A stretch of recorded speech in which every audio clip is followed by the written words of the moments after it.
आज के जो प्रश्न होंगे, पिछली बार वर्णमाला से संबंधित जितने भी प्रश्न पूछे गए हैं, सभी को एक ही वीडियो में देखेंगे, जिससे आप यह अंदाज़ा लगा सकते हैं कि पिछली बार यानी 2018 में जो पेपर हुआ था, उसमें हिंदी के वर्णमाला चैप्टर से कैसे-कैसे प्रश्न पूछे गए हैं। तो देखिएगा पहला प्रश्न हमसे क्या पूछा गया था? इसमें पूछा गया था कि शब्द की सबसे छोटी इकाई क्या कहलाती है? शब्द की सबसे छोटी इकाई क्या कहलाती है? तो शब्द की सबसे छोटी इकाई क्या कहलाती है?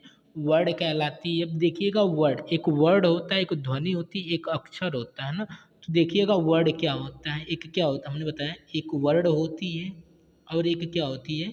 ध्वनि होती है और एक क्या होता है? अक्षर होता है। फिर इसके बाद कहीं न कहीं क्या आता है? शब्द आता है। तो ध्यान दीजिएगा, ध्वनि जो हम बोल रहे हैं, जो ध्वनि निकल रही है, इसी को हम क्या कहते हैं? ध्वनि कहते हैं। और जब ध्वनि को हम कॉपी पे लिख कर दिखाते हैं तो वही क्या होता है? वर्ड होता है। और वर्ड ही क्या बनता है? अक्षर बनता है। फिर अक्षर से कहीं न कहीं क्या बन जाता है? शब्द बन जाता है। यानी हमारे द्वारा बोला गया, यानी हमारी जो भाषा, यानी हमारे मुख से जो भाषा निकल रही है, वह अपने आप में क्या है? ध्वनि है।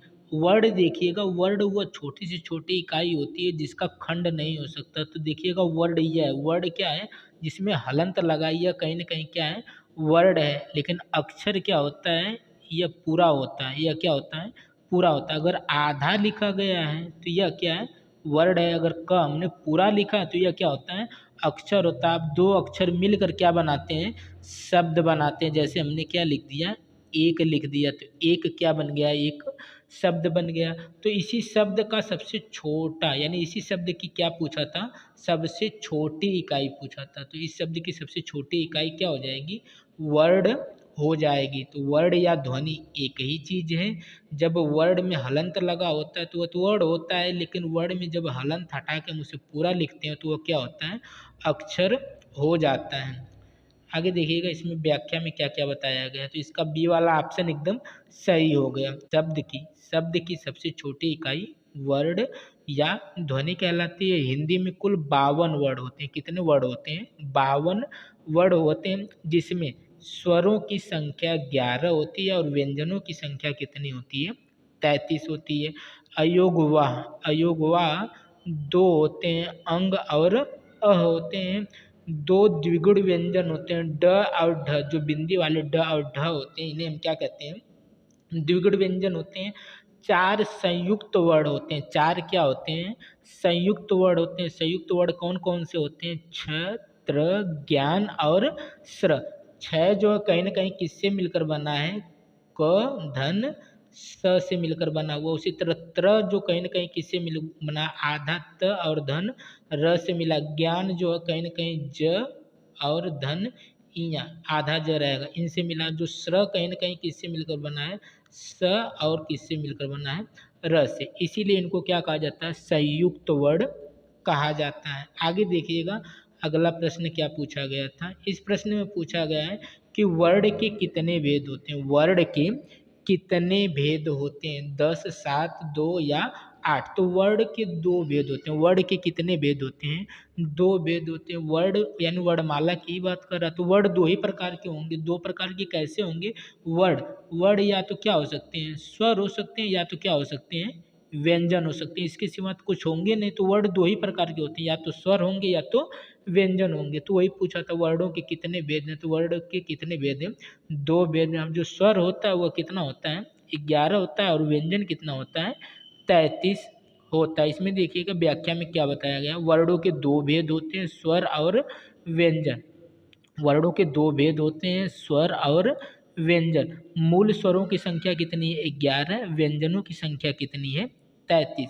स्वर जो अ से लेकर अ तक होते हैं, कितनी होती संख्या इनकी कितनी होती है? 11 होती है।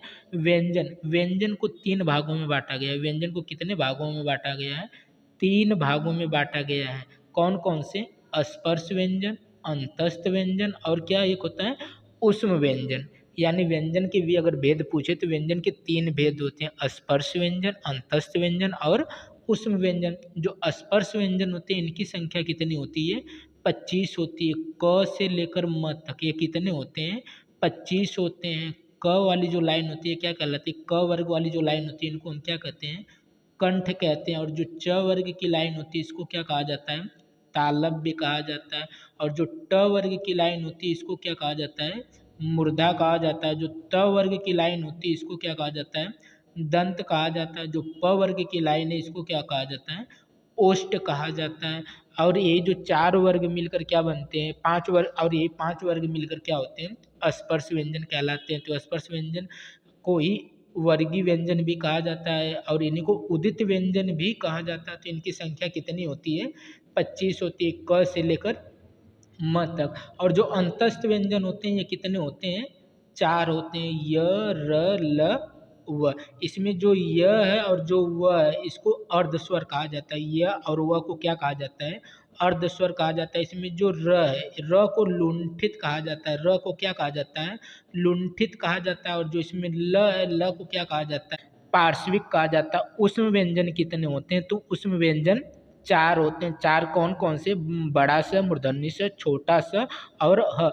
और इसमें जो ह होता है, ह को क्या कहा जाता है, काकल्य व्यंजन कहा जाता है। आगे देखिएगा अगला प्रश्न क्या पूछा गया था। जो भी प्रश्न है लास्ट ईयर में यानी यूपी पुलिस में 2018 वाली परीक्षा में कहीं ना कहीं पूछे गए ही क्वेश्चन है। और जितने क्वेश्चन वर्णमाला से ही लिए गए, अगली वीडियो में अगले चैप्टर से क्वेश्चन होंगे, तो वीडियो को सब्सक्राइब कर लीजिएगा। देखिएगा इस क्वेश्चन में क्या पूछा गया। इसमें पूछा गया है कि भाषा की मूल इकाई क्या है। तो भाषा की मूल इकाई, तो भाषा की मूल इकाई यानी प्रारंभिक इकाई के बारे में पूछ रहा है। तो भाषा की प्रारंभिक इकाई क्या होती है, ध्वनि होती है। यानी हमारे मुख से पहले क्या निकलती है, कहीं ना कहीं ध्वनि निकलती है। और इस ध्वनि को जब हम लिखते हैं कॉपी पे तो वह क्या कहलाता है, वही वर्ड कहलाता है। तो वर्ड या ध्वनि एक ही चीज हो गई।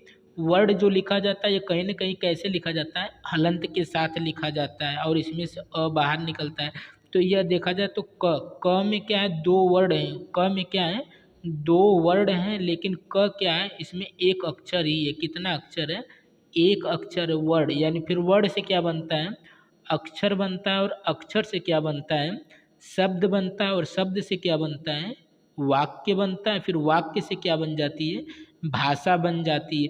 तो भाषा की मूल इकाई पूछा था। तो भाषा कहाँ से निकलती है, कहीं ना कहीं पहले ध्वनि से शुरुआत होती है। तो भाषा की मूल इकाई क्या हो जाएगी, ध्वनि हो जाएगी। आगे इसमें देखिएगा क्या क्या बताया गया है। इसमें बताया गया है कि भाषा की सबसे छोटी इकाई, भाषा की सबसे छोटी इकाई वर्ण या ध्वनि होती है।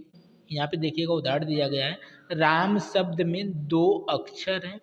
कितने, दो अक्षर है, रा और म। लेकिन जो इसमें वर्ण है, जो इसमें क्या है, वर्ण है, वो कितने हैं, चार हैं। र धन आ धन म धन अ।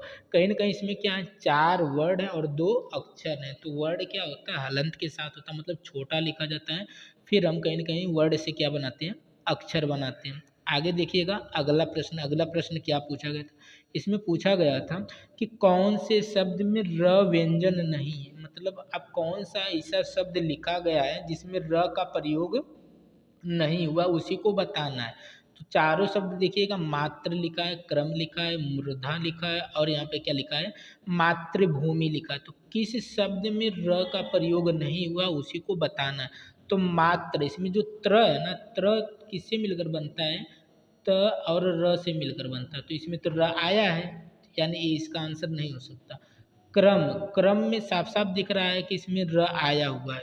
मूर्धा, मूर्धा में उड़ा हुआ र कहीं न कहीं आया हुआ है। जो इस मातृभूमि है इसमें र नहीं, इसमें री आया हुआ है। क्या आया हुआ है, री आया हुआ है। मतलब इसमें र नहीं आया, तो हमारा ऑप्शन क्या हो जाएगा, डी सही हो जाएगा। यानी मातृभूमि में र नहीं आया है। आगे देखिएगा अगला प्रश्न। अगला प्रश्न क्या पूछा गया था, इसमें पूछ रहा है कौन सा व्यंजन नासिका द्वारा उच्चरित होता है, यानी नाक के द्वारा उच्चरित होता है, उसी को बताना है।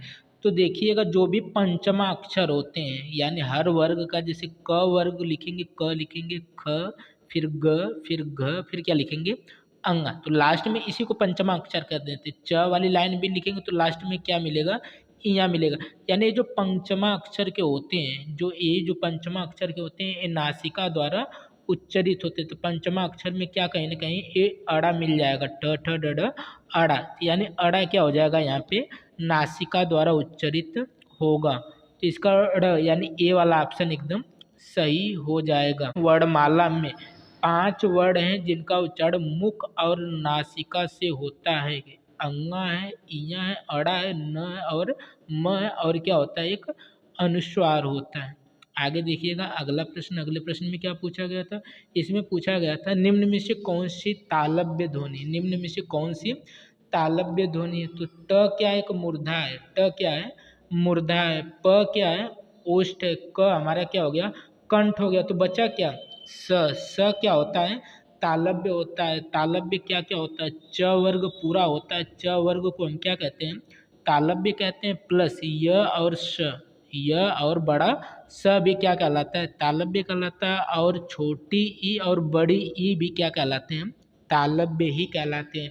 तो इसका स एकदम सही आंसर हो जाएगा। देखिएगा यहाँ पर दिया भी है तालव्य ध्वनियाँ कौन कौन सी होती है। तालव्य ध्वनियाँ च वर्ग पूरा आएगा, य और स और ई और बड़ी ई आता है। ओष्ठ में देखिएगा प वर्ग तो पूरा आएगा और छोटा ऊ बड़ा ऊ भी आता है।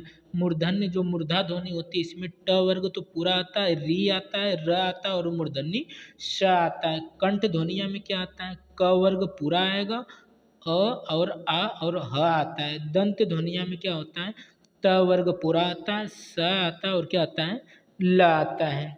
आगे देखिएगा अगला क्वेश्चन। अगला क्वेश्चन क्या पूछा गया था, इसमें पूछा गया था कि निम्न में से कौन सा वर्ड अघोष होता है। निम्न में से कौन सा वर्ड अघोष होता है। तो पहले जान जाइएगा सघोष और अघोष होता क्या। पहले एक लाइन लिखिएगा जैसे क, ख, ग, घ और अंग। अब देखिएगा अघोष और सघोष ये चार यानी पाँच पाँच के क्रम में ही लिखे जाते हैं। प्रत्येक वर्ग में क्या होते हैं, पाँच पाँच वर्ड ही तो लिखे जाते हैं। तो नोट करिएगा जो भी ये दो आगे के दो होते हैं, यानी जो भी आगे के दो होते हैं इनको हम क्या कहते हैं, अघोष कहते हैं। इनको क्या कहा जाता है, अघोष कहा जाता है। और पीछे के जो 3 वर्ड होते हैं इनको क्या कहा जाता है, सघोष या घोष। इन्हीं को सघोष भी कहा जाता है या तो घोष सीधा सीधा कहा जाता है। तो इसमें पूछा गया है कौन सा वर्ड अघोष है, मतलब इन्हीं 2 लाइनों में आना चाहिए। तो क आ गया, क तो अघोष हो गया। अब ग, ग कहीं न कहीं यहाँ आ गया। घ, घ भी कहीं न कहीं सघोष में आ गया। ज, जब च छ वाली लाइन लिखेंगे च, छ, ज, झ, इया, तो ज भी कहीं न कहीं कहाँ आ गया, सघोष में आ गया। तो क ही ऐसा वर्ड है जो अघोष है। तो क क्या हो जाएगा, अघोष हो जाएगा। इसमें भी च भी क्या है, अघोष है। इसमें छ भी क्या है, अघोष है। इसमें ख भी क्या है, अघोष है। इसमें ज, झ, इया, इसमें ग, घ और ये क्या, अंगा, क ख ग घ अंगा, यानी ये क्या हो गए, सघोष हो गए। तो इसका आंसर क्या हो जाएगा, क एकदम सही हो जाएगा। इसमें वही चीज़ बताया कि सघोष और अघोष क्या होते हैं। तो आगे के 2 अघोष और पीछे की जो 3 ध्वनियाँ होती हैं वो क्या होते हैं, सघोष होते हैं। इसमें देखिए स्वर रहित व्यंजन जब स्वर सहित व्यंजन से मिलता है तब क्या कहलाता है। स्वर रहित व्यंजन क्या होता है, स्वर रहित व्यंजन जैसे क यह पूरा है, अगर इसमें से स्वर निकाल दें, इसमें हलंत लगाना हो तो स्वर रहित व्यंजन को कह रहा है स्वर सहित। यह जो क लिखा गया इसमें स्वर है, तो कह रहा है इन दोनों को आप मिला देंगे तो क्या बन जाएगा। तो जब भी ऐसे मिलाएंगे तो ये क्या हो जाएंगे, आपस में क्या हो जाएंगे, संयुक्त हो जाएंगे। तो इन्हों को संयुक्त अक्षर कहा जाता है, संयुक्ताक्षर कहा जाता है। तो ए वाला ऑप्शन इसका एकदम सही हो जाएगा। देखिएगा यहाँ पर बताया भी है, जैसे क आधा है, स पूरा है, मिलकर क्या बन गया, छ, और इसको हम संयुक्त अक्षर कहते हैं। त आधा है, र पूरा है, ये दोनों मिलकर क्या बन जाते हैं, त्र, और त्र को हम संयुक्त अक्षर कहते हैं। ज आधा है, इया पूरा है, और ये क्या बन जाता है, ज्ञा बन जाता है, यानी ये पूरा है, यानी इसको हम संयुक्त अक्षर कहते हैं। स आधा है और र क्या है, पूरा है, और स और र मिलकर क्या बन जाता है, स्र, और स्र भी क्या है, एक संयुक्त अक्षर है। तो यानी संयुक्त अक्षर बन जाते हैं। जब स्वर रहित व्यंजन को स्वर सहित व्यंजन से मिलाते हैं तो संयुक्त अक्षर बन जाते हैं। आगे देखिएगा अगला प्रश्न। अगले प्रश्न में क्या पूछा गया था, इसमें पूछा गया था कि स का उच्चारण स्थान कहाँ है। अभी ऊपर देख कर आ रहे हैं कि स का उच्चारण स्थान तालु होता है। स का उच्चारण स्थान क्या होता है, तालु होता है। यहाँ पर फिर वही चीज़ देगी तालु, यानी तालव्य में क्या आता है, च वर्ग पूरा आएगा, ई और बड़ी और य और स आता है। कंठ में क्या आता है, क वर्ग पूरा आता है, अ आएगा, आ आएगा और ये विसर्ग आता है और क्या आता है, ह आता है। दंत वर्ग में क्या होता है, त वर्ग पूरा आता है, ल और स आता है। मूर्धा यानी मूर्धन्य में क्या आता है, ट वर्ग पूरा आता है, री आता है, र आता है और क्या आता है, श आता है। आगे देखिएगा अगला प्रश्न, अगले प्रश्न में क्या पूछा गया था, इसमें सीधा पूछा गया था कि वर्णों के समुदाय को क्या कहते हैं, वर्णों के समुदाय को क्या कहते हैं। तो वर्णों के समुदाय को वर्णमाला कहते हैं। वर्णों के समुदाय को क्या कहते हैं, वर्णमाला कहते हैं। जो चीज़ संज्ञा के स्थान पे प्रयुक्त होती है उसको क्या कहते हैं, सर्वनाम कहते हैं। जिस शब्द से काम होने का प्रतीत होता है उसे हम क्या कहते हैं, क्रिया कहते हैं। तो क्रिया, जिस शब्द से किसी कार्य का होना या करना समझा जाए उसे क्रिया कहते हैं। जैसे खाना पीना पढ़ना सोना, क्रिया के लास्ट में ज़्यादातर ना शब्द ही आता है। आगे देखिएगा अगला प्रश्न, अगले प्रश्न में क्या पूछा गया था, इसमें पूछा गया था ए के उच्चारण में यानी किसका किसका प्रयोग होता वही बताना है। तो ये जो है ना, यह क्या होता है, एक कंठ तालव्य होता है। ये क्या होता है, कंठ तालव्य होता है। कन्फर्म है कि इसमें कंठ और तालु का यूज होगा, इसमें कंठ और तालु का यूज होगा। यानी आप ए को बोलेंगे तो इसमें कंठ की भी सहायता ली जाएगी और तालु की भी सहायता ली जाएगी। आगे देखिएगा अगला प्रश्न, अगले प्रश्न में क्या पूछा गया था, इसमें पूछा गया था कि निम्न में से कौन सा वर्ण अघोष है, यानी सघोष अघोष से फिर पूछ दिया अघोष है। तो अघोष यानी पिछला क्वेश्चन ही तो सेम क्वेश्चन है, यानी इसका आंसर क्या हो गया, क क्या है, एक अघोष हो जाएगा। आगे देखिएगा अगला प्रश्न, अगले प्रश्न में क्या पूछा गया है, इसमें पूछा गया है कि निम्नलिखित प्रश्न में 4 विकल्पों में से उस सही विकल्प का चयन करें जो वर्ण स्वर की सहायता से बोले जाते हैं उन्हें क्या कहा जाता है। जो वर्ण स्वर की सहायता से बोले जाते हैं उन्हें व्यंजन कहा जाता है। उन्हें क्या कहा जाता है, व्यंजन कहा जाता है। जो किसी की सहायता, बिना किसी की सहायता से स्वतंत्र रूप से बोले जाते हैं उन्हें क्या कहा जाता है, स्वर कहा जाता है। और वर्णों के समूह को क्या कहा जाता है, वर्णमाला कहा जाता है। आगे देखिएगा अगला प्रश्न, अगले प्रश्न में क्या पूछा गया है, इसमें पूछा गया है कि व्यंजन को स्वर रहित दिखाने के लिए किस चिन्ह का प्रयोग करते हैं। अगर व्यंजन लिखा है, अगर उसमें से स्वर रहित यानी उसमें से स्वर को हटाना है तो किस चिन्ह का प्रयोग करेंगे उसी को बताना है। अनुस्वार, हलंत, अनुनासिक, स्वर। पहले तो देखिएगा जैसे क अगर पूरा लिखा है, इसमें से अगर स्वर को बाहर निकालना तो हमें पता है इसमें क्या करते हैं, हलंत निकाल लगाते हैं और अ बाहर निकल के आ जाता है। अ क्या होता है, बाहर निकल के आता है। तो खुद बताइए किस चिन्ह का प्रयोग किए, तो किसका प्रयोग करते हैं हम, हलंत का प्रयोग करते हैं। तो इसका सी वाला ऑप्शन एकदम सही हो जाएगा, हम हलंत का प्रयोग करते हैं। आगे देखिएगा अगला प्रश्न और आखिरी प्रश्न, ये जो भी प्रश्न है तो यूपीएसआई का, फिर भी देखिएगा क्या पूछा गया था। यूपीएसआई में पूछा गया क्वेश्चन, पूछा गया था कि च वर्ग ध्वनियाँ किस वर्ग में आती हैं, यानी च वर्ग की ध्वनियाँ किस वर्ग में आती हैं। तो च वर्ग की लाइन क्या कहलाती है, तालव्य कहलाती है। च वर्ग की लाइन क्या कहलाती है, तालव्य कहलाती है। क वर्ग की लाइन क्या कहलाती है, कंठ कहलाती है। त वर्ग की लाइन दंत कहलाती है। च वर्ग की तालव्य हो गई ना। तो आज के यही कुछ महत्वपूर्ण क्वेश्चन थे जो कि लास्ट ईयर में पूछे गए प्रश्न है। तो आशा करेंगे कि ये सभी प्रश्न यानी सभी क्वेश्चन आपको अच्छे लगे होंगे और इससे आप एक अंदाज़ा भी लगा लिए होंगे कि किस टाइप के क्वेश्चन पूछे जा रहे हैं। तो अगली वीडियो जो भी होगी अगले चैप्टर पे होगी और उस चैप्टर से जितने भी क्वेश्चन पूछे गए सभी क्वेश्चन को एक ही वीडियो में लाएंगे। तो वीडियो को आप लाइक शेयर एंड सब्सक्राइब कर लीजिएगा और बेल आइकन भी प्रेस कर लीजिएगा ताकि जैसे दूसरी वीडियो हम अपलोड करें आप तक उसका नोटिफिकेशन पहुंच जाए।